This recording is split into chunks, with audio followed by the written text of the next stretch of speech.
So, as y'all know, I did a series on Christian persecution in Africa, and I have a mutual acquaintance, good friend. Her name's Eve, and she is working in journalism, starting that career, and wanted to help me and do an interview for content and for context on the Christian persecution in Africa. And so she's going to be interviewing me, and I'm basically going to let her have the show and just answer her questions. And yeah. So without further ado, I'm going to hand it over to Eve. If you see my finger like all up in here, it's because Zoom is being difficult and I'm having to click to switch between the two for y'all to be able to see what's going on. So I'm going to pass it over to Eve and let her take control. What's up, everyone? As he said, my name is Eve. Very excited to be here today. I've been looking forward and chewing on these questions, and I believe we're just gonna hop right into it. So first, we have to have an icebreaker question. And if you viewers, I don't know if you noticed on his Instagram page, right at the top is pinned. It has some of the funniest conversation starters that I've ever seen. And I think the caveat was used with discrimination, if I'm correct, Bowen. So, did you, Bowen, use any of these conversation starters over the holidays? And please tell us which one and how it went. So I never used any of them outright. I never used any of them outright. I think actually the post itself was the conversation starter for me at least. For me at least. Without getting into too many gory details, I actually got death threats over that post.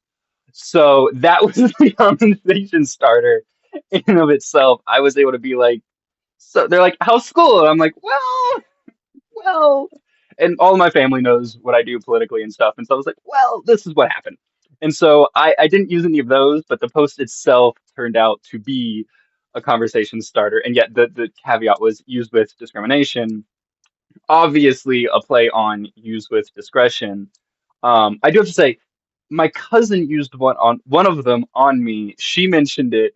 It's the one where I took Yzma's quote about, well, if you didn't want to starve, why did you choose to be poor? And kind of like shifted it a little bit for EBT and like Snap and like, because I've made the point Mhm. several times, that's like, if you are, going to rely on the government, there's a good chance you go hungry. So I took her quote and made it a little bit worse. And my cousin actually used that one on me, which was kind of funny. So yeah. Why? How the tables turned, huh, in that situation. Yeah, Hmm. I did scroll through the comments a little bit, and there were a few people that I really wondered, like, if you didn't like it so much, why did you choose to comment? And what, Yeah, several times, some people commented several times and then commented on other people's comments. Boy, people have a lot of free time. that part. Well, let's get into how did you like find the list? I know it seemed like you compiled the list yourself. So how did you find it? And then what like pushed you to do that? Because I'm gonna be honest, I would be a little spooked, not gonna lie, to dive into such a thing. So tell me about your experience. So in the first video I put out where I like read through the list, actually I think I opened it by going like, "Hey Bowen, what did you all do all day today?" And was like, because I was exhausted at that point. And it is definitely something that when you're looking at it in its entirety, it's very like gross, like because you're just looking Yes. at such mass death for a very specific reason. And so it's a very gross thing to look at. I really I started with just kind of going down the country, the list of countries in Africa that I knew that had prevalent problems. So I started with Nigeria. I went and looked at South Africa. I looked at Somalia. I looked at Egypt. And then I stumbled upon Open Doors. And then from there, I went through Mm. the entire Open Doors list, cross-referenced everything, made sure, there was actually evidence for this. Another really big resource was the State Department. Huh. They do a religious freedom report. The most recent one was in 2023. And so I took their religious freedom report and went through and ran the report for each country. And Oh. it helped with the nuance too. Because if I was just Mm. using Open Doors, I would just hear about the Christian side for the most part. Although I will say Open Doors does acknowledge where minority Muslim groups get targeted or Jews get targeted.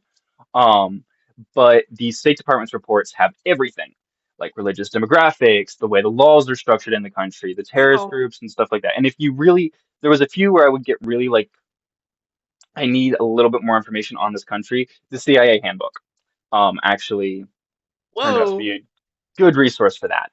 So, and I did. So I checked the list and then I went through and checked every country in Africa that wasn't on the list. And I did not find anything that was off the open doors list that sort of acted as an alarm bell for Christian persecution. I mean, the list on open doors was very extensive. And then, so that was kind of my starting point.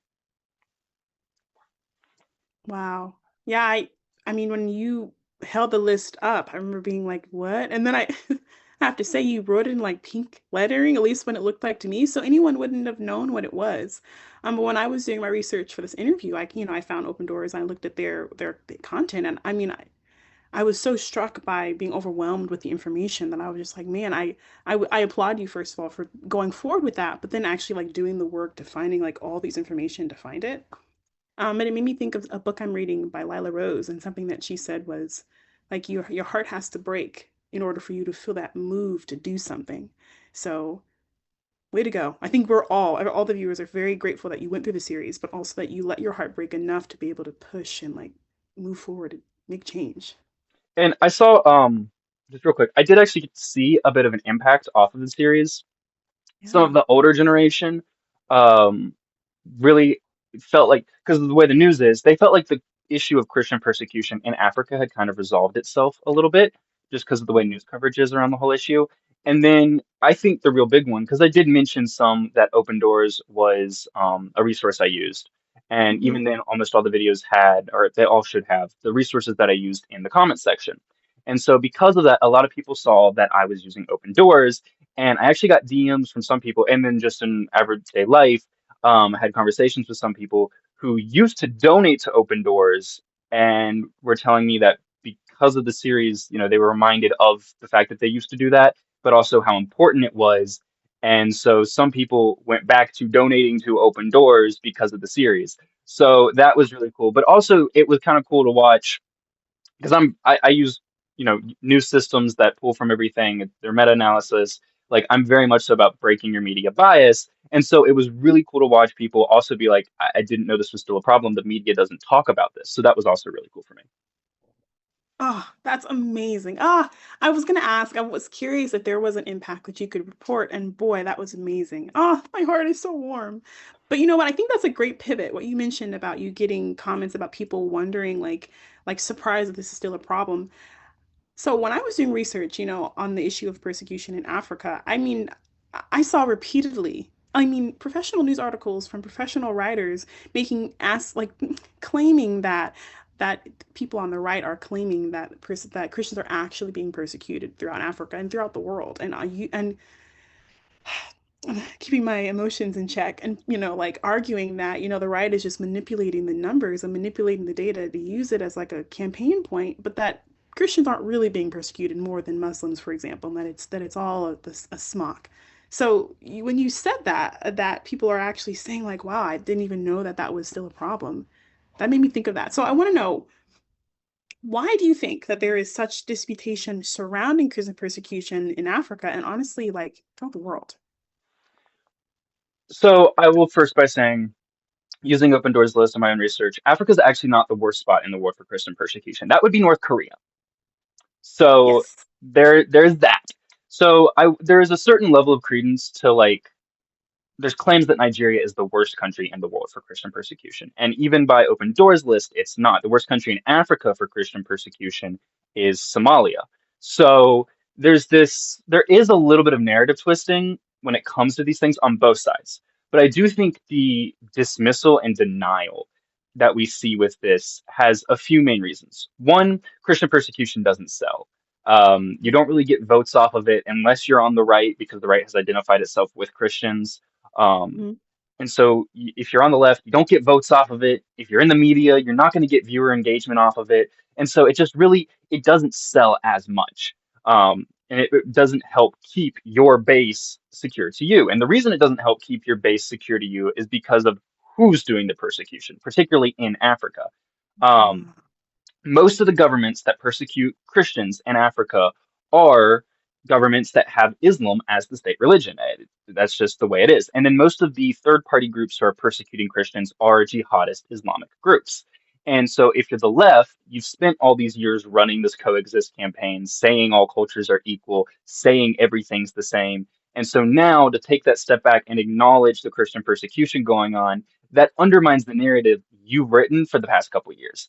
And so it runs the risk of one, losing your voter base because they're going to be like, well, you've lied to us, or well, you were wrong. And so some people might walk over to the right. Two, if you're media, they're not going to care to a certain degree. It's going to go kind of like, well, they're just not going to engage with it because it's not what they want to hear about. It's not what they want to see. And so mainstream media is still a production. It's still something that is to a certain degree entertainment, more so today than it ever's been.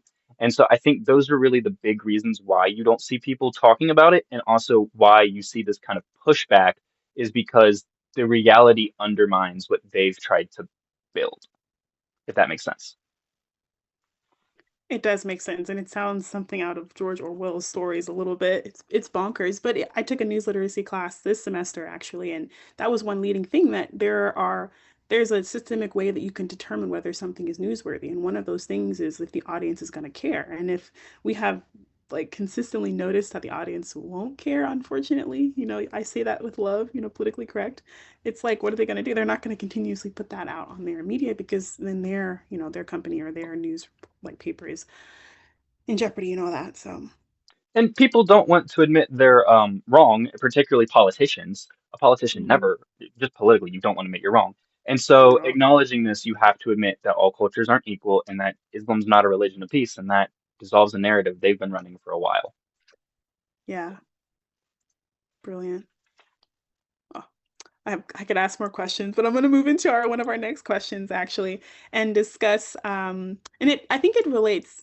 I didn't realize how much these questions kind of like moved into each other as I was writing them, but as I'm seeing now, this question really connects to the how you mentioned each side kind of twisting the story or twisting the narrative in their own ways, but that's just the way of politics. I hate to say it, but this question is so. I've had various conversations with people throughout my encounters, whether that was on YAF side or on Turning Point side, or just various people, around the dinner table, about, and I'm going to read this because I was able to narrow it down a little bit, is that why the current American First administration has been taking such interest in Christians in Nigeria, but not working to fix things. Again, this is the direct quotation from a source in the United States. So there's a lot to this one. This is one of those questions with an answer that it's gonna take a minute. So firstly, Trump did run on like an America First administration. However, America First, what it meant in 2016 and what it kind of meant at this last election is not what it means now in 2026. Yeah. Oh my Um, gosh. Yeah. it is not, they don't mean the same thing anymore. America First can refer to that, but primarily, specifically in the internet sphere, America First refers to the far right, like Groyper movement. And it's this isolationist idea, really. Like when people say American First, for the most part, they're thinking isolationism, which is, I'm not going to get into all that, but not a good strategy. It doesn't work out long term. Work. It's not the best thing ever. And so my first critique of this, because I have had people push back. So why do you care about Christian persecution in Nigeria? It's not happening here, which is true. Um, well, I'm a Christian, and generally this is from right wingers who are predominantly Christian for the most part. And so as a Christian, you should care about your Christian brothers and sisters no matter where they are. Now, that doesn't mean your government should get involved, but I'm reporting, I'm doing commentary. So I can talk about whatever I want. And so that's some of the pushback I got. Yeah. Um, but then you get into the bigger picture. And so when it comes to Nigeria specifically, the government itself is not really persecuting Christians. I mean, there's a little bit of laws, there's a little bit of discrepancies. At the lower levels, you have some issues, but the big government as a whole in Nigeria is not the problem. Hmm. What is the problem, however, are groups like IS or Boko Haram, and these groups, well, they've openly been aggressive towards us, the United States, repetitively. And so, with the recent strike that we saw, that Hmm. got a lot of uproar and pushback from both sides, and then just the generalized, like discussing this issue and focusing on this issue, Right. it's for our own benefit. We really cannot just sit there and be like, "Ah," when it comes to those threats that we see in the Middle East, that we see in Africa, that we see in all. We can't just be like, meh, it doesn't matter because they've been here before. They've come onto our soil. They have Yeah. attacked us. They have done these things. And currently, the group that we see with the most like highlighted, this is the problem area, is the Christians in Nigeria, is the Christians in Africa. And so that's why I think the United States should have a little bit of involvement in it. And I'm not even advocating for like a full scale boots on the ground or anything like that. I think the sort of coordinated strike that we did is a good level of involvement for us in that situation because it sends a message and it eliminates some of the players from the board while also showing that we support these other governments. I don't think we need our servicemen there. I don't think we need to be sending people to die there for that cause. I think as Christians here in America, we should be praying for and speaking up for our brothers and sisters in Africa. And so I do think it is this little bit of a fine line approach, but I think this fully isolationist reaction you get from Yeah. people when it comes to that, one, like I said, comes from this far right group, the Groypers. It's not the actual same America First we saw when Trump first ran on that. And two, it's not taking into the bigger picture. You're not taking into account the long-term plan and the benefits that this stuff has for America. So yeah, that's Mm. kind of my like take on that. As for the issues at home, and sorry, I'm not meaning to filibuster, but No, as for no, the issues please. at home, the main issues in the United States are financial. Like politically, when you're on social media, when you're on news, when you're on all this, when you're running campaigns, everybody talks the social, social, social. But when it gets down to it, at the end of the day, people vote with their paybook. And Yeah. so the economic issues are the big issues in the United States. Yes, we need to keep certain things in check. Yes, there are social issues that could boil out into be bigger problems. But I feel like there's always been this hyper focus from both sides in the media on social issues when Yeah. economic issues and economic ideas really are the Yeah. big things. And that's what Trump focuses on for a majority of the time. Like he'll talk social all day to get attention, but when it comes to his actual policies, he's running economic policies and really the Yeah. social acts like this giant distraction that gets everybody kind of looking at it. They're like, oh my gosh, he said this horrible thing. Sorry. Um, lighting, my bad. But they're like, oh my gosh, he said this horrible thing. Let me go look at that. And then it's like, well, no, he actually did that. So you do just that. And he just did three things that supports Misdirection. his economic ideas. And so I think when a lot of people feel like there's bigger issues in America, there are big issues in America, but we actually don't even really talk too much about the biggest issues in America, which is how do we want to move forward with our level of government control? How do we want our economic situation to work? Should we be running tariffs? And of course, you do hear some of this discourse, but for the most part, people Hmm. want to scream over LGBTQ stuff. They want to yell about the race war. They want to whine when people are honest about Islam. They want to fuss and complain about gender discrepancies that really aren't even real at this point. Like, Yeah. people would rather talk about these things and be outraged about these things than the economic stuff. And not to throw too much shade or throw stones, but I do think the more social things require less of an analytical and intellectual approach than the economic stuff does at the end of the day. Not that the social stuff can't, but if you want to Yeah. whip out your phone, hop on the internet and have that commentary, it's easier to talk mostly emotionally about social stuff and so resonate with people than it is to get into economic or financial stuff that makes sense and resonates with people without a certain level of research. Just Yeah. not to throw too much shade, but that's just kind of how what I've seen and how I kind of view the whole thing. So, yeah. Well, that was brilliant. I think one thing that I thought of when you were talking was, I think the conflict, I'll say, in the Middle East and Israel and that whole conflict. That's all I'll say. I think a lot of people were so angry about that, and they were so ready to fight for whatever side they were supporting. That when the thing came up in the Christians in Nigeria, and people who were hearing that the administration was, supporting them, they immediately took all their rage from the other conflict and were wondering, it's like, okay, you did it over here. Why are we not doing it over here? But I think they missed that the Christians in Nigeria was a completely different situation. The Christians, they were just existing. There was no conflict, there was no provocation. It was just violence. And the other conflict was not the same thing. So for the United States to take action in this situation within Nigeria is totally different. So I do think it's really interesting. I think it was smart on the United States part. I do not think the United States should have gotten involved really in any way beyond. We might have, in my opinion, financially, we were a little too involved over there. And if you're familiar with my content at all, we know I'm pro-Israel. We know I work with Israel groups. We know I support Israel. And I You're still good. say we sent too much money over there. Same with Ukraine, but that's a whole different thing.